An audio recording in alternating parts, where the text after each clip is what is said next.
Well, since I had a little extra time today, I gotta get this out of the field.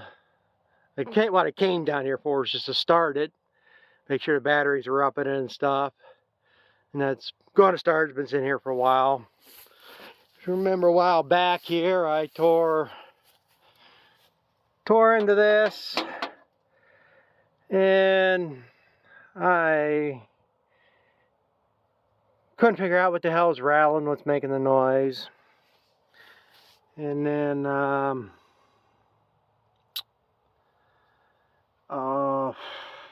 got thinking here that somebody had mentioned in that video I made about that maybe it's the clutch, something in the clutch. Well, I didn't think it was because I hear the noise back here, not up here.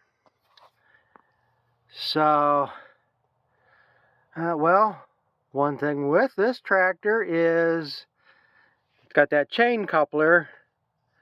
It's got a sprocket on the shaft that goes into your transmission, one that's coming out of the over-under.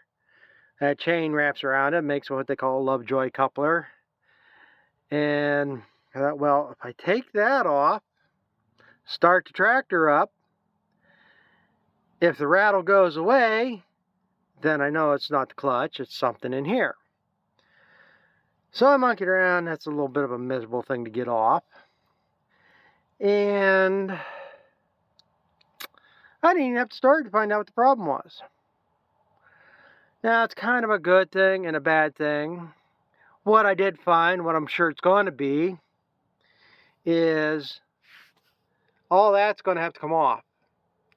From what I understand, to fix what I got to fix, everything's going to have to come out of the transmission. So let me get underneath here and I'll show you. Oh. Yeah, let's see if my light works on this. It's going to help any. Okay, yeah, we'll see it. Okay, this is what that chain wraps around, connects. This is your over-under, this is your transmission, makes the coupler.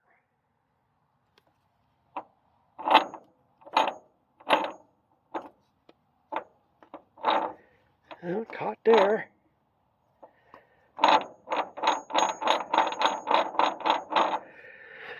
So, I am 99% sure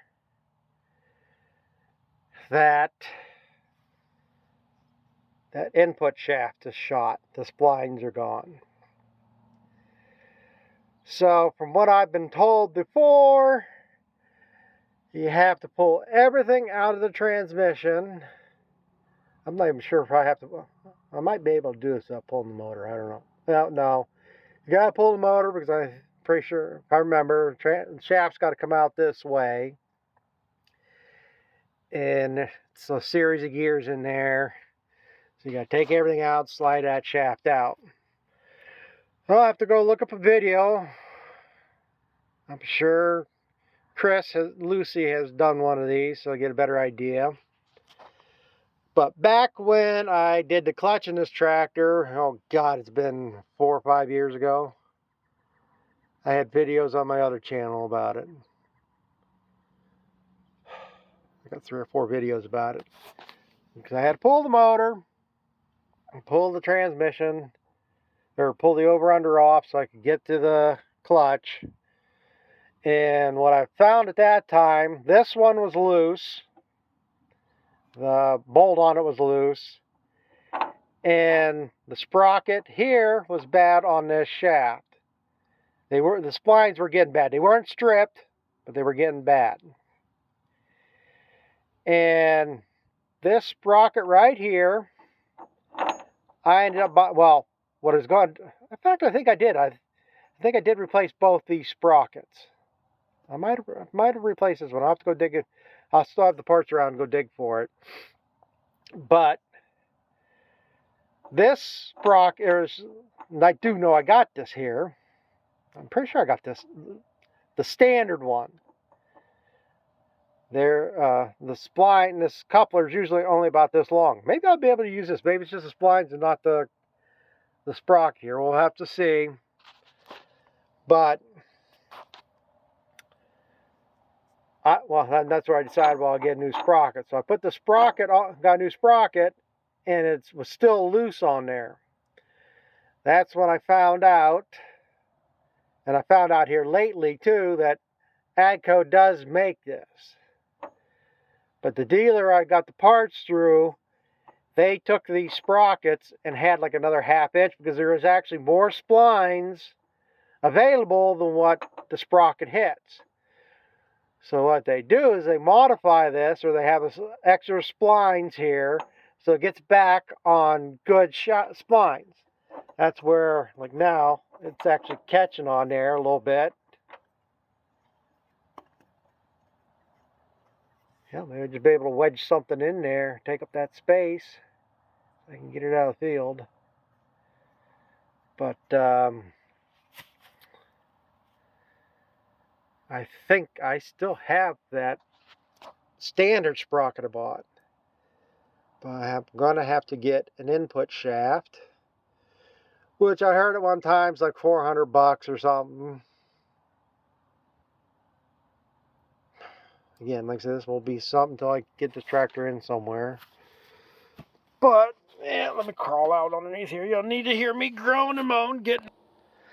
So now, as I say, if I start this up, I shouldn't hear no rattling. Yeah, get the fuel shut off.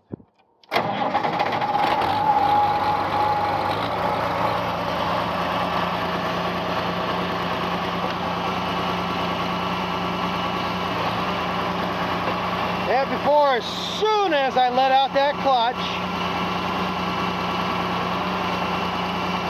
it'd be rattling, clattering.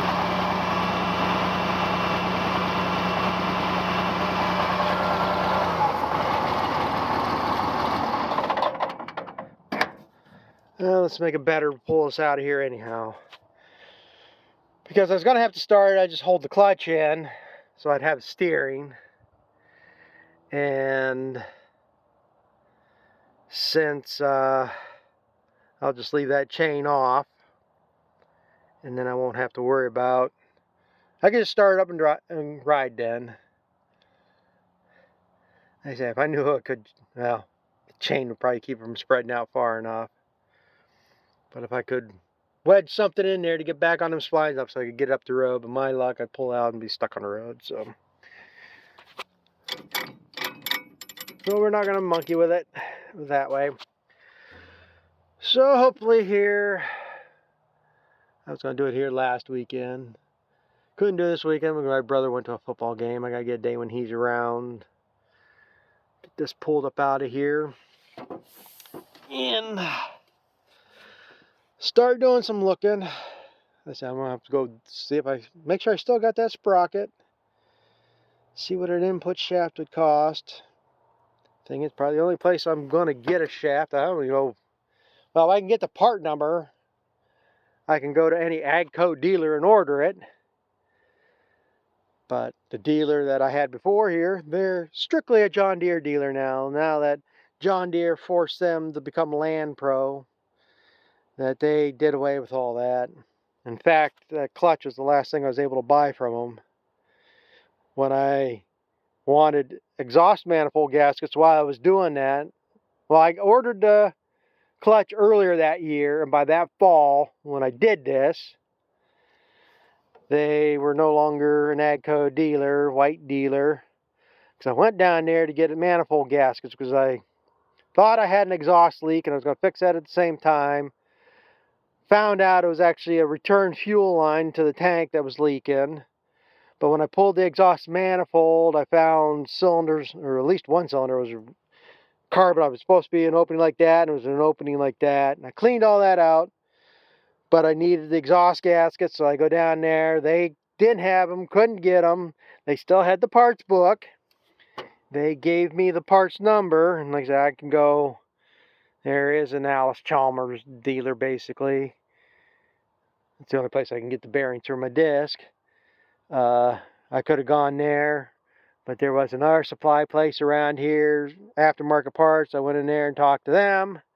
Yeah, we can get them, so we ordered them, and like I say, these 6 individual gaskets that are on here. I think it was like 22 bucks or something, some stupid thing. But they were able to order them for me, so. Yep, I say sun's starting to go down. Finally covered the last of this yesterday with shit, so this piece all done. This might actually be corn here next year. A little leery about putting, I mean, I guess if I get it in early so I can get it off in the end of October, it won't be bad, but this gets wet in here. So, lots of plans, but nothing and few wishing. So I guess I'm going to clean up these tools. I got to go pick up some other things and move some cows around so they can get water and go from there. So I don't know if I add more to this or not. So thanks for watching. Well, I just been doing some looking, reading. It is a little bit of a pain of a job, but it ain't that bad of a job. Essentially, that's the shafting problem. This is the input drive, and these are your other gears it shifts through. These here are your pinion shafts, depending if you have 2-wheel drive, 4-wheel drive. I won't be getting into any of this. It's not that bad, but practically the whole tractor's got to come apart. Of course, the platform, the hydraulic pump, all that's got to come off the back. And you can do either two ways. You can either pull the motor or split the tractor. There's 4, 6 bolts, whatever. That tub piece where I was reaching up, where that where the drive gear would be here, where I was looking at from underneath the tractor, just behind that hole that bolts to the transmission. So you can split the tractor there or pull the motor. Frankly, I think motor's the easiest option. I mean, I can have that. I've had that, took that motor out. I don't even think it took me an hour and a half. The worst part is having something stable enough to lift it. I use the skid steer and the pallet forks, but and I did it myself, and it was kind of sketchy, but anyway, it's not, that's the biggest part of it, I guess. The rest of this is, I go through all this. Sounds kind of complicated, but it's not. Basically, you pull that cover off the top, you pull that bearing cap there off. There's an oil line that goes to that's got to come off. You got to pull the hydraulic pump, which is chain driven, because that's above that, all that stuff too, which that's no big deal. I've seen Chris do that. And then it's just a matter, what is it, 22? There's a nut. Number 22 is a nut that's staked onto the shaft. And you got to take that loose. You're going to need a new nut because that's basically a one-time use thing. The seal in that, I don't think I have to do anything with the bearings. This is a bearing here, and this is a bearing back here. But there's a seal back here, a seal here. So it's basically going to be 2 seals, that nut, that shaft, these shims maybe, depending on how it goes back together. If I don't change none of the other stuff, I shouldn't have to change them shims. So, but it's them splines right there that are jacked. And tomorrow I'll look to see, make sure I got that other sprocket. I'm pretty sure, 99% sure. It does say something about a special tool, a white ST101 or 101 shaft driver or equivalent tool. I ain't exactly sure what that is, but imagine something to get behind it to pop it out because of the bearings. This bearing here is pressed on. Again, like I said, if I got to replace that shaft, maybe I should just might as well do bearings, because the bearings are going to have to be pressed on, pressed off. So I might as well just buy new bearings, press them on once. So, well, like I say, I'm going to have to do some more pricing stuff. I did look up, I just did a random Google white 270 transmission input shaft, and several places come up, aftermarket places, $375 for that shaft. Bearings and seals can't be much more than another $150. I say I might have to go AGCO for that number 22, that nut. So if I do the work myself, it's probably $500-600. I say just a matter of getting a place to work on it here at some point. Like I say, it probably won't be until the next spring job. So it's gonna be what it's gonna be. I really don't need that tractor till next spring anyhow, but this is all removing it. Like I say, it's just like two or three snap rings, and the snap rings are basically holding the bearing cones in place. Everything's held together on the shaft. Light went out with that nut. Until you get into it, it does sound a little bit complicated. But like I say, until you get into it and you're actually seeing the parts and taking them off one at a time, then that'll probably make sense.